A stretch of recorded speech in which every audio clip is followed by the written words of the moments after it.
इव्हिनिंगला मी निघाली सातपाटीला. राम मंदिरात जाऊन दर्शन घेतलं. मग तिथून पोचली माझ्या मामाच्या घरी. रेडीशेडी होऊन आम्ही सातपाटीच्या जत्रेत गेले. खूप जास्त क्राऊड होता. त्यामध्ये पहिला तर आम्हाला अच्छला भेटली.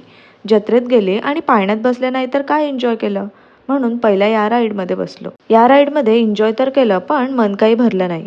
निशाना मला दिसला ना, असं करत धाडधाड बंदुकीच्या गोळ्या चालवल्या.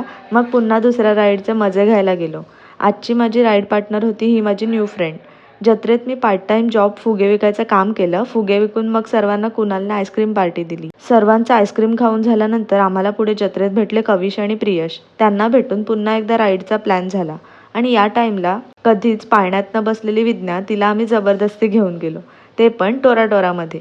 राईडनंतर तिची फुल हवा टाईट झाली होती. मग मला भेटली सिद्धी. तिच्यासोबत गप्पा मारून फोटो काढून जत्रेचा शेवट आम्ही या थंड थंड मलाईसोबत केला. भेटूया नेक्स्ट डे पुन्हा सातपाटी जत्रेत.